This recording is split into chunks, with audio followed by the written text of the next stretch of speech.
بسم اللہ الرحمن الرحیم۔ السلام علیکم۔ ڈاکٹر نوید ہیلتھ کیئر میں آپ لوگوں کو خوش آمدید۔ امید ہے ویورز آپ سب لوگ خیریت سے ہوں گے۔ آج کا ہمارا پروگرام ہے کہ 3 چیزوں کو چکنا رکھیں اور ہزاروں بیماریوں کو دور بھگائیں۔ میری کوشش ہوتی ہے کہ میں آپ لوگوں کے ساتھ ایسے نسخے یا ایسے ٹوٹکے شیئر کروں جو آزمودہ ہوں اور آسان بھی ہوں۔ آج کے پروگرام میں آپ لوگوں کو 3 چیزوں کو چکنا رکھنے کے فوائد بتاؤں گا۔ اگر آپ ان پر عمل کریں گے تو یقیناً آپ بہت سی بیماریوں سے محفوظ رہیں گے۔ سب سے پہلے میں آپ لوگوں کو ناک کے بارے میں بتاتا ہوں کہ ناک کو کس طرح چکنا رکھنا ہے اور ناک کو چکنا رکھنے کے فوائد کیا ہیں۔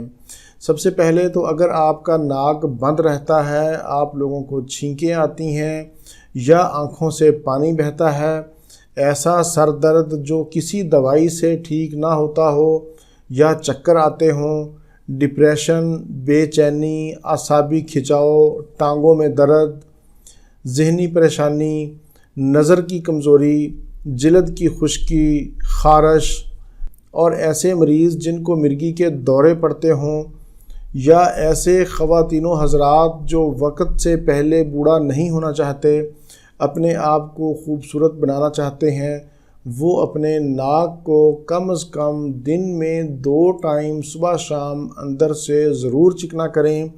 چکنا کرنے کے لیے آپ لوگ سرسوں کا تیل، بادام کا تیل یا زیتون کا تیل استعمال کر سکتے ہیں۔ اس کے علاوہ اچھی قسم کی ویزلین بھی استعمال کر سکتے ہیں۔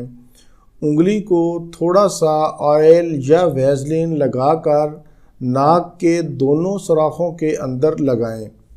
ناک کا اندر چکنا رہنا اس لیے ضروری ہے کیونکہ گرد آلود فضائیں، دھواں، مٹی اور زہریلی گیسز ناک کے ذریعے جسم میں داخل ہوتی ہیں۔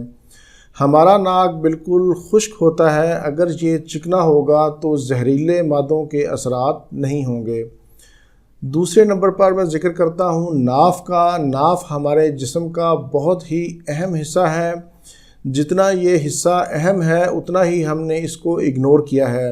ناف میں تیل لگانے سے سر اور دماغ کی خشکی ختم ہوتی ہے۔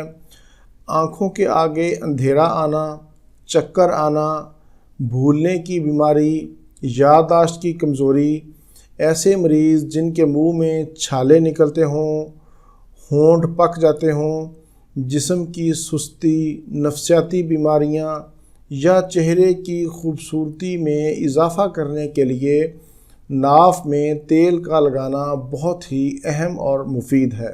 بچوں کی ناف میں تیل لگانے سے ان کی دماغی طاقت میں اضافہ ہوگا اور ان کی صحت قابل رشک ہوگی۔ اس لیے بچوں کی ناف میں تیل لگانے کی عادت ڈالیں۔ مرد اور خواتین کے زیر ناف مسائل کے لیے ناف میں تیل لگانا ایک بہت ہی مفید دوائی ہے۔ ناف میں تیل لگانے کا طریقہ بھی وہی ہے جو میں نے ناک میں تیل لگانے کا بتایا تھا، یعنی آپ کوئی سا بھی تیل لے لیں، سرسوں کا، زیتون کا، بادام کا یا ویزلین استعمال کر سکتے ہیں۔ دن میں 2 بار ضرور آپ انگلی کی مدد سے ناف میں تیل لگائیں۔ اور تیسرے نمبر پر مقد میں تیل لگانا ہے۔ مقد میں تیل لگانے کے بہت سے فوائد ہیں، جن میں پرانی قبض، گیس اور بواسیر جیسی موذی بیماریوں سے چھٹکارا مل جاتا ہے۔ مقد میں بھی کم از کم 2 بار ضرور تیل لگائیں۔ اگر آپ کو میری ان باتوں پر یقین نہ آئے تو آپ صرف 10 دن ان تینوں جگہوں کو چکنا رکھیں تو رزلٹ آپ کے سامنے ہوگا۔ ویورز، اگر آپ کے پاس بھی اسی طرح کے آزمودہ، آسان ٹوٹکے، نسخے یا وظائف ہوں تو مجھے ضرور سینڈ کریں، یوٹیوب میں میسج کر دیں۔ میں آپ کے نام کے ساتھ پروگرام میں ضرور شیئر کروں گا تاکہ زیادہ سے زیادہ لوگوں کا فائدہ ہو سکے۔ اس پروگرام کو بھی زیادہ سے زیادہ آپ شیئر کریں تاکہ زیادہ سے زیادہ لوگوں کا فائدہ ہو، اور یہ بھی ایک نیکی اور صدقہ جاریہ ہے۔ اسی کے ساتھ ہی مجھے اجازت دیجیے، دوبارہ کسی نئی معلوماتی ویڈیو کے ساتھ آپ کی خدمت میں پھر حاضر ہوں گا۔ تب تک کے لیے اجازت، اللہ حافظ والسلام۔